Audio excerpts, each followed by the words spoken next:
दोनों इन्वेस्ट कर रहे हैं, तो क्यों ना एक ऐसे शख्स से बात की जाए जो दोनों जगह प्रेजेंट है, एफआईआई और डीआई दोनों तरफ की बात। प्रशांत खेमका, वाइट ओक कैपिटल के मैनेजिंग डायरेक्टर, अब हमारे साथ जुड़ गए हैं। Prashant ji, good morning. बहुत बड़ा नमस्कार गैप अप, जी। निफ्टी में 300 नमस्कार। पॉइंट, बैंक निफ्टी में 1000 पॉइंट, और ये ऑलरेडी जबकि मार्केट इतना चल चुका है पूरे नवंबर में। आपके हिसाब से अब इस समय हो क्या रहा है, और क्या यहाँ पर एक मार्केट में अब एफआईआई का पैसा भी चेस करेगा इस मार्केट को? नमस्कार अनुज जी, और धन्यवाद आपके शो पे बुलाने का। आपने सही कहा। आई थिंक मार्केट ओवरऑल देखिए, relative to global markets outperform किया है इंडिया ने। पर अगर आप देखो तो लास्ट 2-3 साल में काफी अर्निंग्स ग्रोथ भी बहुत स्ट्रांग आई है इंडिया की। तो पी मल्टीपल कुछ ऐसा ज्यादा एक्सपेंसिव नहीं हुआ है। In fact relative to our own past अभी एकदम एवरेज के ही इर्द गिर्द है अपना multiple. Foreign investors, because macro काफी पॉजिटिव है, इकोनॉमिक ग्रोथ के आंकड़े सब अपने देखे ही है। कॉर्पोरेट अर्निंग्स इंडिया का एक्सपेक्टेशन है would be one of the fastest across the world. तो पॉजिटिव माहौल बना हुआ है। एक ये रिस्क एलिमेंट लग रहा था उन्हें कि भाई वेट किया जाए सेंट्रल इलेक्शंस, मई के इलेक्शंस देखने के बाद ट्रिगर पुल करें। तो अभी ये जो यस्टरडे, कल जो वीकेंड पे सब परिणाम आए हैं, रिजल्ट्स आए हैं, उसके चलते मुझे लगता है कि जो डिसीजन मेकिंग है थोड़ी एक्सेलरेट होगी। And around year end which is December January, over the next 2 months, yes, inflows FII के सॉलिड होने चाहिए, जो हमारी इंटरेक्शन से हमको हम जो अनुमान लगा सकते हैं उस हिसाब से अनुज। तो प्रशांत जी, फिर यहाँ पर चेज क्या किया जाए? क्या अक्रॉस द बोर्ड पैसा बनेगा? सिंपल निफ्टी का ईटीएफ लेके छोड़ दें? क्योंकि हमारा शो जो है ज़्यादातर रिटेल निवेशक देखते हैं, जो शायद हालांकि पिछले 2 साल में काफ़ी सेबी हुआ है, लेकिन फिर भी थोड़ा सा वो कंफ्यूज हो जाता है कि कहाँ पर पैसा इस समय फ्रेश लगाया जाए। और बहुत पैसा आ रहा है इस समय मार्केट में, और सब स्टॉक मार्केट में ही सबसे ज़्यादा पैसा आ रहा है इस समय, क्योंकि वहीं सबसे ज़्यादा रिटर्न्स भी बन रहे हैं।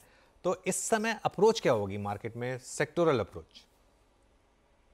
सेक्टोरल अप्रोच, अव्वल तो मैं ये कहूंगा कि across board, across sectors, over the next 2-3-4 साल जो है कई कंपनीज में बहुत अच्छी कंपनीज मिलेगी। इन अक्रॉस सेक्टर्स पैसे बनाने की अपॉर्चुनिटीज है। बट हाँ, जहां आज मार्केट है वहां पर जो वैल्यूएशंस है अलग अलग सेक्टर्स के, उनको मद्देनजर रखते हुए हमारी टीम को जहां ज्यादा अपॉर्चुनिटीज मिल रही है वो है फाइनेंशियल सेक्टर में। क्योंकि फाइनेंशियल सेक्टर आप देखिएगा तो ये साल भर में पार्टिसिपेट नहीं किया है, जबकि जो इकोनॉमिक ग्रोथ है ऑब्वियसली फाइनेंशियल सेक्टर उसके सेंटर में है।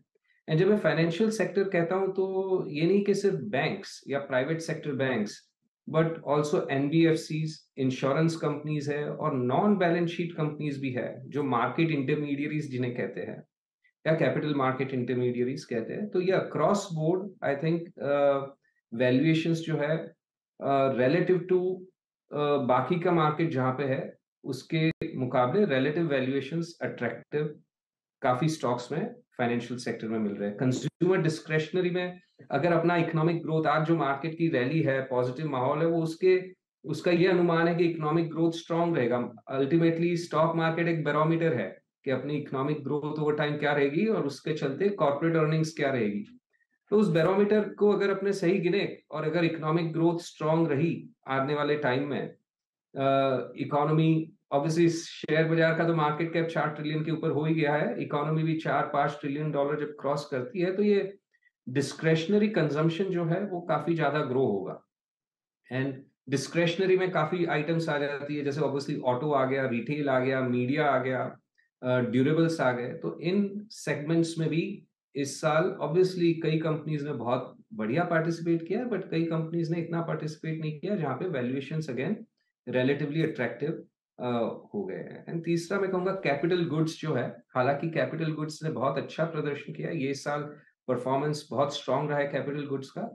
बट जो मैक्रो बैकड्रॉप है एंड विद पॉलिसी कंटिन्यूटी, अगर और एक्सेलरेट होगा वो, तो अभी भी हाई क्वालिटी जो कैपिटल गुड्स है वहाँ पे कई बहुत ही उम्दा अपॉर्चुनिटीज आज भी मिल सकती है। बट अक्रॉस सेक्टर्स कहना बाकी इससे ज़्यादा डिफिकल्ट होता है। डिफिकल्टी नहीं, नामुमकिन कहूँगा मैं, क्योंकि मार्केट ने देखिए जैसे कि सबको पता है रेलवेज में बहुत खर्चा हो रहा है, पावर सेक्टर में बहुत स्ट्रांग है भविष्य। तो ऑलरेडी वो सेक्टर्स में कई कंपनियों के दाम ऐसे हो गए हैं जो despite all this positivity does not sensible नहीं लगते हैं। तो मैं थोड़ा सा अलग हटके सवाल पूछना चाह रही थी खेमका जी, क्योंकि इस समय सब लोग यही पूछ रहे हैं कि क्या लेना है, लेकिन किससे दूर रहना है, उस पर आपके क्या विचार हैं?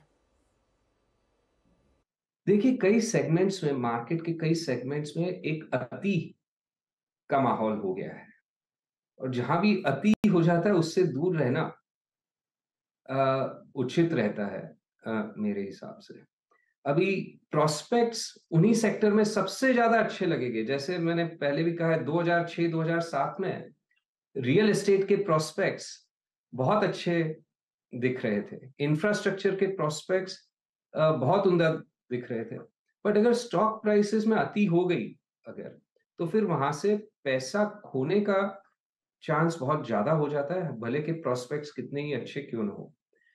तो वैसे आज कई डोमेस्टिक सिक्लिकल सेगमेंट्स में, पर्टिकुलरली स्मॉल कैप्स में, जिनका हिस्टोरिकल ट्रैक रिकॉर्ड एकदम सॉलिड नहीं है, ना तो एग्जीक्यूशन को लेके सॉलिड है, ना गवर्नेंस को लेके सॉलिड है, बट चूंकि अगले 2, 4, 5 साल का फ्यूचर बहुत स्ट्रांग लग रहा है, ऑर्डर बुक्स बहुत स्ट्रांग लग रही है, वहां पे कई स्टॉक्स के दाम 10 गुना, 20 गुना, 30 गुना हो गए हैं। अब मैं ये नहीं कहना चाहता कि हर एक स्टॉक अंडर परफॉर्म करेगा या फिर नीचे गिरेगा। कई बार स्टॉक्स 25-30 गुना ऊपर जाते हैं और फिर 10-20 गुना और ऊपर जाते हैं और 25-30 गुना और ऊपर जा सकते हैं, तो वो कुछ कह नहीं सकते। बट वो सेगमेंट्स में deep cyclical, highly leverage balance sheet जो कंपनियां पिछले साइकिल्स में बहुत खराब परफॉर्मेंस दे चुकी है, और ना एग्जीक्यूशन कैपेबिलिटीज डेमोन्स्ट्रेटेड है, ना गवर्नेंस का ठिकाना है, और स्टॉक प्राइसेस 10-20 गुना हो गए, उन स्टॉक्स, वो एक सेगमेंट ऑफ द मार्केट जो है उससे दूर रहने की मेरे हिसाब से जरूरत है आज के दिन। ऑलराइट, लालच बहुत ज्यादा करोगे, फंसने का चांस ज्यादा है। बिल्कुल, बहुत बहुत शुक्रिया प्रशांत जी आज हमारे साथ बात करने के लिए। और बता दें कि मनी कंट्रोल पर दिए गए विचार एक्सपर्ट्स के अपने निजी विचार होते हैं। वेबसाइट या मैनेजमेंट इसके लिए उत्तरदायी नहीं है। यूजर्स को मनी कंट्रोल की सलाह है कि कोई भी निवेश निर्णय लेने से पहले सर्टिफाइड एक्सपर्ट की सलाह लें।